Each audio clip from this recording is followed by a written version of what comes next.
আসসালামু আলাইকুম রহমতুল্লাহ বারাকাত। নবী ও রাসূল সম্পর্কে দুটি ঘটনা উল্লেখ করব আপনাদের সামনে ইনশাআল্লাহ আজিজ। একটি সূরা বাকারা থেকে, অপরটি তিনটি সূরাকে সমন্বয় করে সূরা হুদ থেকে। আজকের বিষয়বস্তু আল্লাহ সর্বশক্তিমান, আল্লাহই একমাত্র সর্বশক্তিমান। এই বিষয় করে আলোচনা শুনবেন ইনশাআল্লাহ আজিজ। ওয়া তাওফীক ইল্লা বিল্লাহি তাওয়াক্কালতু ওয়া ইলাইহি উনীব। নবীগণের কাহিনীর মধ্যে, গল্পের মাঝে, যদিও গল্প বলছি আসলে গল্প নয়, বস্তুনিষ্ঠ কাহিনী বা গল্প, একেবারে বাস্তব, কাল্পনিক তো নয়। এর মাঝ থেকে আমাদের কিছু শিক্ষণীয় বিষয় আহরণ করতে হবে। আল্লাহ সর্বশক্তিমান, ইন্নাল্লাহা আলা কুল্লি শাইইন কাদির।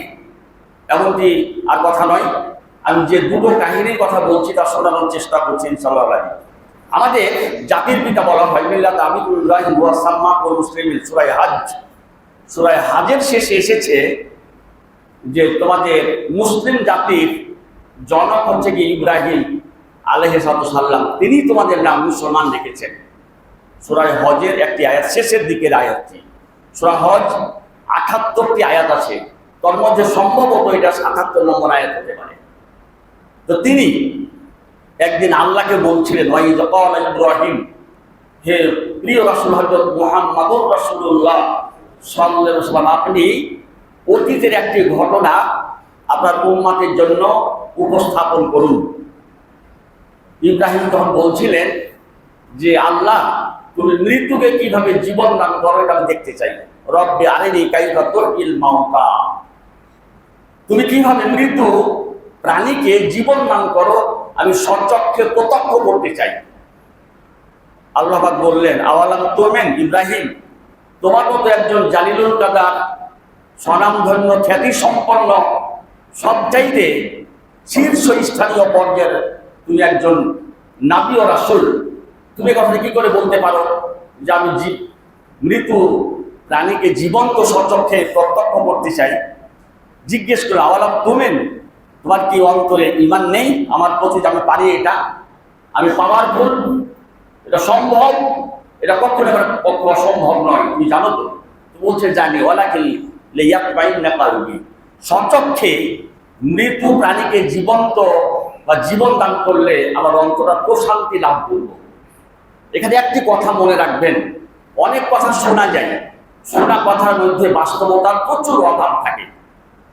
শোনা কথার মধ্যে বাস্তব বস্তুনিষ্ঠ স্থির করার যথেষ্ট সন্দেহের অবকাশ থাকে। সচক্ষে যেটা দেখা হয় তার মধ্যে কোনো ভুল থাকে না, একবার শতভাগ নির্ভুল হয়, এটাই বাস্তবতা। তাই তিনি বললেন, আল্লাহ, তুমি কিভাবে মৃত্যু প্রাণীকে জীবন দান করে একটু সচক্ষে দেখতে চাই। আল্লাহ সরাসরি বললেন, ফাকুল আরবাতা মিনাত তাইর, চারটি পাখি তুমি গ্রহণ করো, চারটি পাখি নাও। মুফাসসিরে কিরাম অনেক কথা বলেছেন, আমি দেখেছি আজকেও তাফসিরে ইবনে কাসির, সেখানে তিনটা মতামত এসেছে। তবে আমাদের আলেম ওলামাদের মধ্যে যেটা খুব প্রসিদ্ধ বা সমধিক প্রসিদ্ধ যে বিষয়টা উঠে এসেছে, চারটি বিষয়ের মধ্যে একটি ময়ূর ছিল, একটি কাক ছিল, একটি মোরগ ছিল, আর একটি ছিল কবুতর, পায়রা। কবুতর, কাক, মোরগ আর ছিল কি ময়ূর ছিল, চারটি পাখি। আল্লাহ বললেন, ফাকুল আরবাতা মিনাত তাইর, তুমি চারটি পাখি ধরো, ফাসরহুন্না, এবং এই পাখিগুলিকে তুমি গলাটা কেটে দাও, জবে করো। জবে করার পর চারটি পাখির মাথা তোমার নিয়ন্ত্রণে তুমি রাখো। ফাসরহুন্না ইলাইকা সুম্মা আলালা কুল্লি জাবালিন মিনহুন্না জুসআন, তারপরে তার পালক, পাখির পালককে তুলে ফেলো, যে এক জায়গাতে রেখে দাও। তারপরে গোশত হয়, যেভাবে আমরা মুরগি জবাই করে, মোরগ মুরগি জবাই করার পর তার পালকগুলাকে খুলে ফেলি বা চামড়া সহকারে ফেলি, যেভাবেই ফেলি, এটা তুমি এক জায়গাতে রেখে দাও। এবার গোশত বের করো। গোশত বের করার পর এই চারটি পাখির গোশতকে মিক্সচার করে দাও, একটাকে অপরটার মধ্যে ঢুকিয়ে দাও, যাতে না বোঝা যায় এটা হলো ময়ূরের গোশত, এটা হলো কি কাকের গোশত, এটা হচ্ছে কি মোরগের গোশত বা কবুতরের গোশত, যাতে বোঝা না যায়। একবারে মিক্সচার, যেমন দুধ আর পানিতে যেমন মিশানো হয়, ঠিক দুধ আর পানির মতো মিশিয়ে দাও। মিশিয়ে দেওয়ার পর ওই যে তোমার সামনে পাহাড় দেখা যায়, এই পাহাড়ের প্রতি তুমি 4টা ভাগ রেখে আসো, 4টা ভাগ ওখানে রেখে আসো, মাথা তোমার কাছে থাকবে। ফাসর হুন্না ইলাইকা সুম্মাজ আলালা কুলে জাবালিন মিন হুন্না জুসান, অংশ বড় করে ওখানে রেখে আসো। সুম্মা ওহুন্না, তারপর তুমি দিক বলে ডাক দাও, মানে মোরগ তুমি আমার কাছে জীবিত হয়ে চলে আসো। ময়ূর তুমি জীবিত হয়ে আমার কাছে চলে আসো। কবুতর একটা হামাম বলা হয়, হামাম কবুতর তুমি আমার কাছে আসো। এইভাবে তুমি এক একটা পাখির নাম ধরে ডাক দাও, দেখবা যে তোমার কাছের মাথাটা, তোমার কাছের পালকগুলি ওই গোশতের সঙ্গে গিয়ে গোশতগুলো সম্পূর্ণ আলাদা হয়ে যাবে, সম্পূর্ণ সেপারেট হয়ে যাবে। হয়ে গিয়ে ওই গোশতের একটা বডি আল্লাহ পাক তৈরি করবেন, আর বডির গায়ে সে মুরগের গায়ে মুরগের পালক, ময়ূরের গায়ে ময়ূরের পালক, কবুতরের গায়ে কবুতরের পালক, এইভাবে সব তাকে আবার সুন্দরভাবে সাজিয়ে দিয়ে ওই মাথার তার সঙ্গে সেট হয়ে তোমার কাছে দৌড়িয়ে আসবে। সুবহানাল্লাহি ওয়া বিহামদিহি। ইয়াতিনাকা সাইয়া, এই সাই শব্দ দৌড়ানোর মানে আছে। আসলে দেখা যায় যখন পাখি মানুষের কাছে যখন থাকে বা দূরে থাকে, মানুষের আভা পেলে, মানুষের ধরার মতো কিছু দেখতে পেলে দেখবেন যে পাখিগুলোর গতি বেড়ে যায়, মুরগের গতি বেড়ে যাবে, কবুতরের গতি বেড়ে যাবে। তাই সাই শব্দ বলতে তারা বলতেন যে মাসি বলতেন, তারা পায়ে হেঁটে আসবে, কথা বলতে পারতেন আল্লাহ, এটা বলেননি। কারণ মানুষের কাছে বা পশু পাখি যে আসবে পায়ে হেঁটে নয়, ছায়া খুব দ্রুত গতিতে তোমার কাছে এসে উপস্থিত হবে। সুবহানাল্লাহ। এটা ইব্রাহিম আলাইহিস সালাম আল্লাহর আদেশ অনুযায়ী, আল্লাহর ডিরেকশন অনুযায়ী, আল্লাহর প্রেসক্রিপশন অনুযায়ী তিনি এই কাজটি করেছিলেন। করার পরে পাহাড়ে রাখার পরে সচক্ষে তিনি দেখলেন, প্রত্যক্ষ করলেন যে মিশ্রিত বস্তু আর মিশ থাকলো না। কবুতরের বস্তু মুরগের মধ্যে গেল না, মুরগের বস্তু ময়ূরের মধ্যে গেল না, ঠিক একটা সুন্দর পাখি তার কাছে এসে উপস্থিত হয়ে গেল। আল্লাহ বলেন, আলাম, একটি জিনিস আছে জানার জন্য, পঞ্চ ইন্দ্রিয় যে 5টা জিনিস দিয়ে অনুধাবন করা যায় তাকে আরবিতে শোর বলা হয়। ওয়ালাহুম ইয়াশকুরুন, তাদের উপলব্ধি বোধ নাই। আর এখানে এলেম, এলেমটা অন্তর্চক্ষুর সঙ্গে সম্পর্কিত। তাহলে বলছে ওয়ালাম, তোমার 2 চোখ দিয়ে তুমি সচক্ষে দেখলে, এইবার তোমার অন্তঃকরণ দিয়ে তুমি এটাকে ধারণ করো, গ্রহণ করো। এটাই হলো আমার বাস্তবতা। সুবহানাল্লাহি ওয়া বিহামদিহি। আন্নাল্লাহু আজিজুল হাকিম, আল্লাহ এমনই পাওয়ারফুল, তাকে কেউ পরাজিত করতে পারে না। আর তিনি প্রজ্ঞাময়, তার প্রজ্ঞার কাছে কেউ যেতেই পারে না। সূরা বানী ইসরাঈল সেখানে একটি আয়াত এসেছে, ওমা উতীতুম মিনাল ইলমি ইল্লা কালিলা, মানব জাতিকে যে জ্ঞান দেওয়া হয়েছে, এই জ্ঞানটা হলো কি আল্লাহর জ্ঞানের তুলনায় বিন্দু থেকে 100 ভাগ করে যে ততটুকু অংশে তার পড়বে, একেবারে তার থেকেও খুব কম, কালিল, খুবই কমের অধিকারী মানুষ। আর এই মানুষ এই টেকনোলজি, যুক্তি প্রযুক্তিতে আজকে অনেক দূরে এগিয়ে গেছে। সুবহানাল্লাহি ওয়া বিহামদিহি। কে আগিয়েছেন? এই সব প্রজ্ঞা কে দিয়েছেন? ওই মহান আল্লাহ যে হাকিম, প্রজ্ঞাময়, তার থেকে আমরা কিছুটা কিঞ্চিত হলেও জ্ঞান অর্জন করেছি। সুবহানাল্লাহি ওয়া বিহামদিহি। এটি একটি বাস্তবতা, এটি একটি বাস্তব নমুনা। এটা আমরা খুঁজলে পাবো, অনুবাদ করলেও পাবো, বাংলাতেও আমরা দেখেছি, ব্যাখ্যা এসেছে। 260 নম্বর আয়াত, সূরা বাকারা 260 নম্বর আয়াত, আমরা দেখলে এটা পেয়ে যাবো। এটি একটি ঘটনা। আরো একটি ঘটনা, ইব্রাহিম আলাইহিস সালামের প্রথম স্ত্রী হল কি সারা। এটা প্রথম বিবাহিতা স্ত্রী ইব্রাহিম আলাইহিস সালামের। তার গর্ভে কোনো সন্তান আসে নাই। তিনি ঘটনাক্রমে কোনো জালেম বাদশার দেশ দিয়ে পাড়ি দিচ্ছিলেন, কোথাও যাচ্ছিলেন, স্ত্রীকে নিয়ে সপত্নীক ইব্রাহিম যাচ্ছিলেন। তখনই সে দেশের শয়তান রাজা তার অঞ্চলে এলাকাতে যদি কোনো সুন্দরী মহিলার পদার্পণ ঘটত, তাহলে তার বাহিনী দিয়ে, পেটুয়া বাহিনী, পদলেহী বাহিনী দিয়ে তাকে ধৃত ধরা হতো এবং তার কাছে উপস্থাপন করা হতো। এমন ঘটনা বললে কিন্তু অনেক সময় লাগবে, বুখারী মুসলিমের হাদিস, ওদিকে আমি না যাই। ওখানে ওই বাদশাহ ওয়াকাম কোকাম করতে পারলো না, তার হাত সেল হয়ে গেছিল, ওয়াকেজ হয়ে গেছিল। কারণ আল্লাহ পাকের কাছে, ইব্রাহিমের কাছে যখন সারাকে নেওয়া হয়, তখন তিনি সালাত করছিলেন, আমাকে দোয়া করছিলেন বাণিজ্য সম্ভ্রম রক্ষার জন্য। তাই ওই সে রাজসার, ওই জালেম বাদশার হাত ওই মহিলার দিকে অগ্রসর হয়নি। তারপরে সে দেখলো 3 বার চেষ্টা করার ব্যর্থ যখন হলো, তখন হাজেরা নামের একজন মিশরী মহিলাকে উপহার দিয়েছিলেন ইব্রাহিম নবীকে। এইবার তিনি নিয়ে আসলেন। 2 রকমের কথা পাওয়া যায়। মুফাসসিরগণ বলেছেন ইব্রাহিম আলাইহিস সালাম হাজেরাকে বিয়ে করেছিলেন, আর অন্যতে পাওয়া যায় এটা তাকে দাসী হিসাবে রেখেছিলেন। যেটাই হোক, বুখারী মুসলিমে হাদিস লম্বা হাদিস এসেছে, আমার মুখ থেকে শুনেছেন, শুনতেও পাবেন, আজকে আর নয়। তো সেই হাজেরার পেটে বাচ্চা এসেছিল, তার নাম হল ইসমাইল আলাইহিস সালাম, তাকে নবুয়ত দেওয়া হয়েছিল।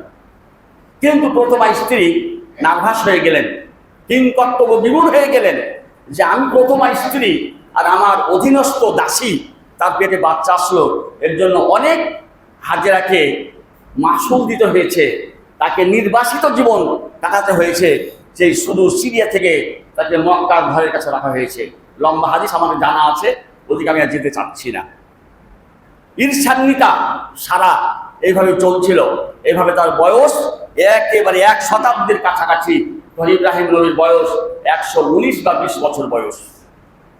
তারা চাচ্ছিলেন যে বয়স তো শেষ, এই শেষ বয়সে যদি একটা বাচ্চা পেতাম, সারা পেটে যদি একটা পুত্র সন্তান আসতো, তাহলে আমাদের ধৈর্য ধরার মতো কিছু হতো। তবে আমরা নবী পরিবার, নবী ইব্রাহিমকে বলা হয়েছে আওয়াহুন মুনিব বলা হয়েছে এই সূরা হুদের মধ্যে। এত সহনশীল, এত ধৈর্যশীল, তার স্ত্রী সারাও ধৈর্যশীলা ছিলেন। কিন্তু তারা কখনো পূর্ণ অক্ষরেও আল্লাহর কাছে সন্তান চাইতে বিলম্ব করেননি। সন্তান চেয়ে আসছিলেন। একটি সন্তান পেলে সবচাইতে ভালো হয়। আমরা ভালো, আমরা জানি আমাদের সন্তান সন্ততি আছে। যাদের জীবনের সন্তান সন্ততি নেই, দাম্পত্য জীবন যতই খুশি মনে করি, যতই আমরা ভালো মনে করি, স্বাচ্ছন্দ্য বোধ করি, সন্তানহীন সেটা আসলে কোনো পরিবারই নয়। এটাই তো স্বাভাবিক, এটাই তো বাস্তবতা। তিনি চাইলেন, কোরআন মাজিদে বলা আছে, যখনই নবীগণ ধৈর্যচ্যুতি না ঘটিয়ে সব সময় মৃত্যুর আগ পর্যন্ত যে বিষয়কে তিনি পেতে চান তার যখন অনড় থাকেন, যখন তিনি সেটা নিয়ে বেশি ব্যস্ত থাকেন, ইবাদত বন্দীর মাধ্যমে আল্লাহর কাছে কাকুতি মিনতি আর আবেদন দরখাস্ত করতে থাকেন, আল্লাহ পাক শুনেন। এটাই বাস্তবতা। আরও শুনতে পাবেন সামনের খুতবা আসলে, অন্য নবীর কথা আমি বলবো এই বিষয়ে কোরআন মাজিদ থেকে ইনশাআল্লাহ বলবো। আজকে ইব্রাহিম নবী এরা চাচ্ছিলেন। এখন আল্লাহ পাকের পক্ষ থেকে কয়েকজন ফেরেশতা পাঠিয়ে দিয়েছেন আল্লাহ।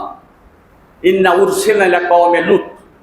এই লূত নবী হচ্ছে কি ইব্রাহিম নবীর ভাতিজা, আত্মিক ভাতিজা, আপন ভাইয়ের ছেলে না, বংশীয়। তো এই লূতের কম সম্পর্কে আপনাদের অনেকের জানা আছে। এরা সমকামিতায় লিপ্ত ছিল।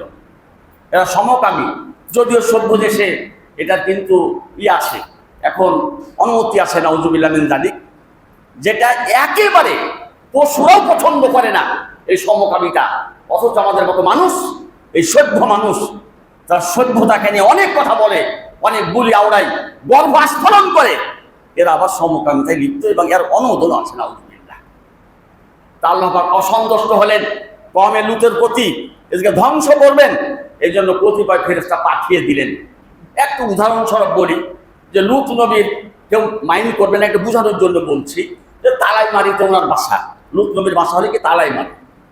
এখন ইব্রাহিম নবীর বাসা হচ্ছে কি এই মানে আলুপট্টি পার হওয়ার পরে খালি এরকম জায়গাতে, বা শাহমাকদুম কলেজের কাছেই ওনার বাসা। আল্লাহ পাক বললেন একটা মেসেজ তোমাদের নিয়ে যেতে হবে, তোমাদেরকে দায়িত্ব দিয়েছি, তোমাদেরকে লূত নবীর কমকে এভাবে চাপা দিতে হবে। বহু সূরাতে বলা আছে এভাবে চাপা দিয়ে শেষ করতে হবে। তবে একটা মেসেজ নিয়ে যাও, আমি আল্লাহ রাব্বুল আলামিন এই বিবি সারা এবং তার পতি স্বামী ইব্রাহিমের প্রতি আমি খুব সন্তুষ্ট হয়েছি।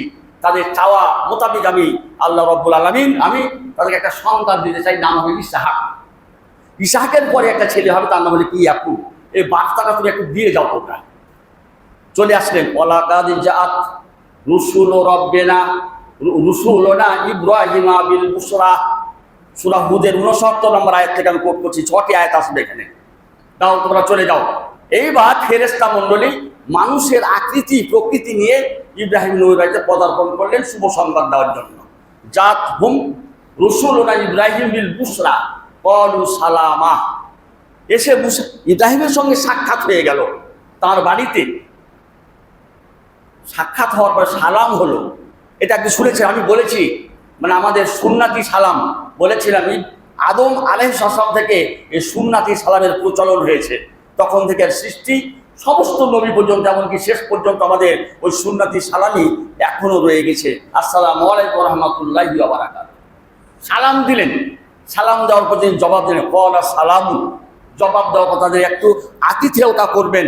তিনি অতিথি পরায়ণা ব্যক্তি ছিলেন ইব্রাহিম নবী, তাই তাদেরকে বসার একটা ব্যবস্থা করলেন। দ্রুত বসার ব্যবস্থা করে হামা লাবিসা আনজাবে ইজলিন হানিজ, তিনি বাড়িতে চলে গেলেন। বাড়িতে গিয়ে গোবৎস জবে করে দ্রুততার সঙ্গে ভুনা করে গোস্ত নিয়ে এসে তাদের কাছে হাজির হলেন। ইজলিন বলা হয় গোবৎসকে, গাভীর বাছুরকে বলা হয় ইজলিন, আর হানিজ হলকে ভুনা। এই নিয়ে চলে আসলেন, দেরি করলেন না, খুব দ্রুততার সঙ্গে কাজটি সম্পর্কে এসে দিলেন। দেখার পর ফালাম্মা রা আইদিহিম লা তাসিলু ইলাই, এখানে একটি কথা না বললেই নয়, ফেরেশতা কোনদিন খাবার গ্রহণ করে না। আমরা মানব জাতি শ্রেষ্ঠ জাতি, আমাদের খাবারও উন্নত মানের খাবার, উন্নত মানের পানি ও সুপেয় পানি এবং সুখাদ্য আমরা মানুষ গ্রহণ করি। আমাদের আরেকটা সম্প্রদায় আছে জিন, এরা নিকৃষ্ট, এদের খাবারও নিকৃষ্ট। এরা গোবর খায়, হাড় খায়, কয়লা খায়, এগুলো হাদিসে বলা আছে। ওই হাদিস কোট করার মতো আমার সময় নেই। আর ফেরেশতা এরা কিন্তু কিছুই খায় না, কিন্তু তাদের খাবার প্রয়োজন হয় যখন ক্ষুধা যখন তাদের টান দেয়, তখন বলে সুবহানাল্লাহ সুবহানাল্লাহ।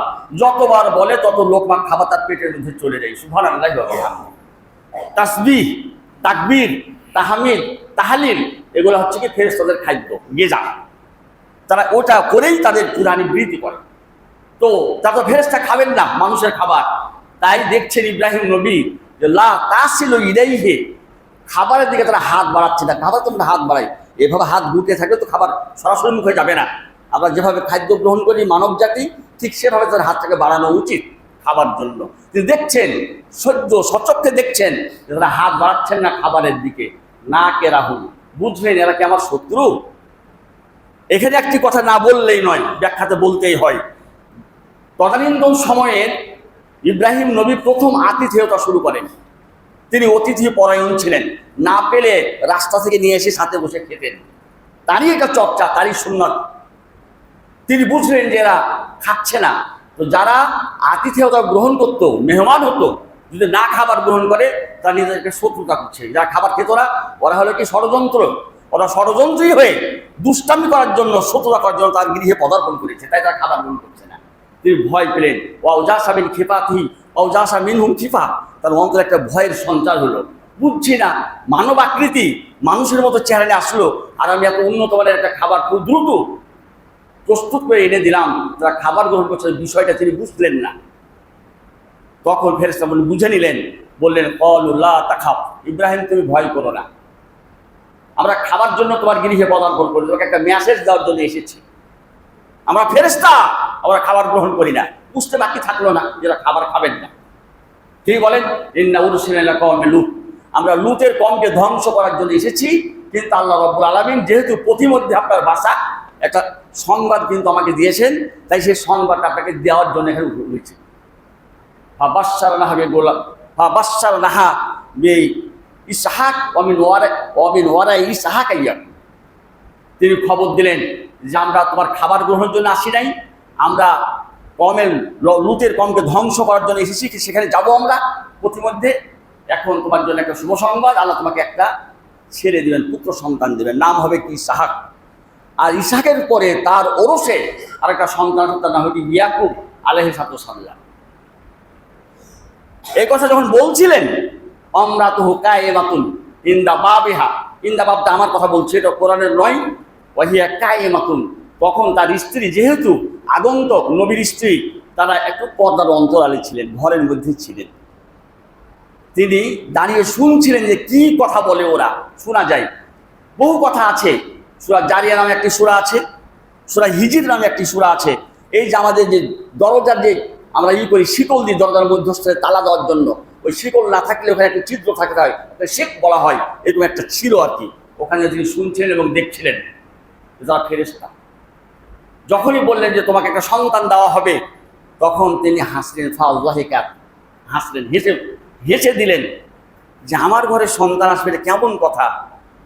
তিনি বলছেন, আশ্চর্য হয়ে বলছেন, আমি সন্তান গ্রহণ করবো, ইয়া ওয়াইলাতা, হায় আফসোস। যখন সন্তান জন্ম দেওয়ার যখন আমার বয়স ছিল, সে বয়স তো বহু আগেই পার হয়ে গেছে, বহু আগে পার হয়ে গেছে। এভাবে সন্তান হয়? আলী সে বলছেন, অবাক হয়ে বলছেন, আশ্চর্য হয়ে বিস্ময়কর কথা বলছেন, আলী আমি সন্তান জন্ম দেব, কি করে সম্ভব? ওয়ানা আকিম, ওয়ানা আজুজ আছে এখানে, আমি তো বন্ধ্যা, সন্তান জন্ম দেওয়ার মতো কিছু নেই। আমরা সবাই জানি, পুরুষ এবং নারী সবাই জানি, 50 থেকে 55 হলে তার ফুল বন্ধ হয়ে যায়, তার মাসিক স্রাব বন্ধ হয়ে গেলে আর কখনো তার পেটে সন্তান আসার কথা নয়। তিনিও বুঝেছেন আমি তো আজুজ, আমি তো বন্যা, সন্তান জন্ম দেওয়ার যোগ্যতা বহু আগে হারিয়ে ফেলেছি। ওয়াহাজাব আলী শাইখান, আর আমার স্বামী 120 বছর বয়সের, এখন বার্ধক্যে তার মাথা নুয়ে গেছে, আমারও মাজা পড়ে গেছে। এভাবে কি সম্ভব? কিভাবে বাচ্চা হতে পারে? বিস্ময় প্রকাশ করলেন, কিভাবে সম্ভব? ইন্না হাযা শাইউন আজীব, বিষয়টি অত্যাশ্চর্য। সন্তান আমার গর্ভে, আমার স্বামীর ওরসে আমার গর্ভে আসবে, এটা অত্যাশ্চর্য বিষয়। ইন্না হাযা শাইউন আজীব, তিনি এই কথা বললেন। তারা শুনতে পেল, তখন বললেন, তাজাবিন, সারা তুমি আশ্চর্য হচ্ছ, বিস্ময় প্রকাশ করছো। মিনামদিল্লাহ, আল্লাহর আদেশ হয়েছে, আল্লাহ আদেশ করেছেন, তাই তোমাদের সন্তান হবে, তার আল্লাহর আদেশ। শুধু আদেশ নয়, হাযিহি রাহমাতুল্লাহ, তোমাদের পরিবার যেটাকে আল্লাহর রহমত, আল্লাহর অনুকম্পা, ওয়া বারাকাতুহু, আল্লাহর বরকত তোমাদের পরিবারের জন্য এসে গেছে। আল্লাহ বরকত তোমাদেরকে দিবেন। আল্লাহ, ইয়া হালাল বাইত, হে নবী পরিবার, তোমাদের জন্য আল্লাহর বরকত এবং আল্লাহর রহমত অবশ্যই এটা হবেই হবে, শতভাগ হবেই ইনশাআল্লাহ। আজিজ, বিস্ময়ের কোনো সুযোগ নেই, এটা হতে হবে। কারণ ইন্নাহু হামিদুম মাজিদ, মহান আল্লাহ সবচাইতে প্রশংসিত আর সবার ঊর্ধ্বে মাজিদ, তিনি মানে জ্ঞানের অধিকারী। সার্বিক দিক থেকে মাজিদ বলা হয়, সব দিক থেকে যিনি স্কয়ার তাকে বলা হয় কি মাজিদ, তার মধ্যে সব কিছুই বিদ্যমান। এটা হবে। এই কথা শোনার পরে ফালাম্মান ইব্রাহিম আর রাও, ইব্রাহিমের ভয় চলে গেল। তিনি যখন যুবক হয়ে যাচ্ছে, তার ভয়, অন্তর থেকে ভয় চলে গেল। তিনি আশ্বস্ত হলেন, মহান আল্লাহর বাণী কখনো খেলাফ হবে না, এটার বৈপরীত্য নেই। আল্লাহ যা বলেন তা সঠিক, ইখলিফুল্লাহুল মিয়াদ, আল্লাহ যাকে যে ওয়াদা দিয়েছেন সেটা কার্যকর অবশ্যই হবে। তাই তিনি যেন এখন মনে হচ্ছে তিনি যুবক হয়ে আসছেন, প্রাণের সঞ্চার হচ্ছে, তার ওরসে সন্তান আসবে। ফাজাতুহু বিল বুসরা, এর মধ্যেই আল্লাহ রাব্বুল আলামিন তার স্ত্রীকে এবং তার স্বামীকে, স্বামী স্ত্রীর সমন্বয় ঘটানোর সে সুযোগ করে দিলেন। আলহামদুলিল্লাহ। তারপরেই তার পেটে বাচ্চা এসে গেল, তিনি বাচ্চা পেয়ে গেলেন। তো বাচ্চা কে দিলেন? ফেরাউন, নমরুদ, ডোনাল্ড ট্রাম্প, আর কেউ আছে কি পৃথিবীতে? আছে কি এমন কোন শক্তি? কেউ নেই। ইন্নাল্লাহা আলা কুল্লি শাইইন কাদির। তবে একটি কথা আমি বলি আপনাদের সামনে, একটি আয়াত বহু সূরার মধ্যে এসেছে। 117 নম্বর আয়াত সূরা বাকারা, 47 নম্বর আয়াত আল ইমরান, 82 নম্বর আয়াত সূরা ইয়াসিন, এভাবে অনেক আয়াতের কোট বলেছিলাম। ইজা কাজা আমরান ফাইন্নামা ইয়াকুলু লাহু কুন ফায়াকুন। আল্লাহ পাক যখনই কোনো কিছু সৃষ্টি করতে চান, তখন তাকে বলা হয় যে তুমি এটা হয়ে যাও। ফায়াকুন, ফা তাকিবের জন্য ব্যবহার হয়, সুম্মা তারাক্ষির জন্য ব্যবহার হয়। সুম্মা ব্যবহার যেখানে হয়েছে সেখানে অনেক সময়, অনেক ব্যবধান আছে। আর যেখানে ফা ব্যবহার হয়েছে, একেবারে কোনো সুযোগ নেই, সেকেন্ডের মধ্যে সেটা হয়ে যায়। সুবহানাল্লাহি ওয়া বিহামদিহি, এটা হলো কি মহান আল্লাহ। ইন্নাল্লাহা আলা কুল্লি শাইইন কাদির। এখন আমি এই কথাগুলো দিয়ে বলতে চাই, একই নবীর দুইটা ঘটনা দিয়ে বলতে চাই। এখনো যাদের গৃহে সন্তান আসার সম্ভাবনা হারিয়ে ফেলেছেন, নিরাশ হয়ে গেছেন, নিরাশের কথা সূরা হিজরে বলা হয়েছে। আল্লাহ পাক সূরা হিজরে বলেছেন, নিরাশ হয়ো না, আল্লাহ রহমত থেকে নিজকে হতাশাগ্রস্ত হতে ফেলো না। যার যেটা চাওয়া দরকার, যার যেটা পাওয়া দরকার, ওয়াসাবহু বিল আসাল ওয়া গুদুবি ওয়াল আসাল, যারা আল্লাহর কাছে কিছু পেতে চাও, নিতে চাও, আবেদন নিবেদন অব্যাহত রাখো, আল্লাহ পাক তোমাকে দিবেন দিবেন দিবেন। সুবহানাল্লাহি ওয়া বিহামদিহি। আমরা যেন নিরাশ না হই, আল্লাহর অনুকম্পা থেকে আমরা যেন কেউ নিরাশ না হই। যার যেটা চাওয়া আছে, পাওয়া আছে, আল্লাহর কাছে নামাজ পড়বেন, তাহাজ্জুদ করবেন, দোয়া করবেন, আবেদন নিবেদন করবেন, আল্লাহ পাক তার আশা পূরণ করবেন। আমার কথা শেষ না করে একটা হাদিস পড়েছি বুখারী শরীফ থেকে। আল্লাহ রাসূলকে জিজ্ঞেস করা হয় সম্মানিত ব্যক্তিকে, তিনি বলেন যে কারিম, ওই ব্যক্তি সম্মানী, তার ছেলে সম্মানী, তার ছেলে সম্মানী, তার ছেলে সম্মানী, 4 জনের কথা বলেছেন। তিনি আবার ব্যাখ্যা দিয়েছেন, ইউসুফ, ইবনু ইয়াকুব, ইয়াকুব ইবনু ইসহাক, ইসহাক ইবনু ইব্রাহিম খালিলুল্লাহ। ইব্রাহিম নবীর ছেলে হলো কি ইসহাক, যেটা পেলেন আল্লাহ পাক তাকে সারা পেটে দিলেন।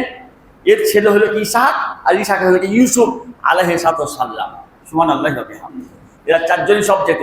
রাসূল বলেন, হুজুর আপনার মর্যাদা, আমি স্বতন্ত্র, আমার মর্যাদা আছে, কিন্তু বাবার কাছে কি ছেলের সম্মান তেমন হয়? ইব্রাহিমকে আমার জাতির পিতা, আমার বাবা, এই যে তার সম্মান আমি মনে করি আমার উপরে তার সম্মান রয়েছে। সুবহানাল্লাহি ওয়া বিহামদিহি। আল্লাহ পাক আমাদের সকলকে এই বক্তব্যগুলো বুঝার তৌফিক দান করুন। আল্লাহ যে পাওয়ারফুল, আল্লাহ যে সর্বশক্তিমান, এই ঈমানটুকু আমাদের অন্তরে রাখার সুযোগ করে দিন। আল্লাহুম্মা আমিন। এই আশাবাদ ব্যক্ত করে আমার কথা শেষ করছি।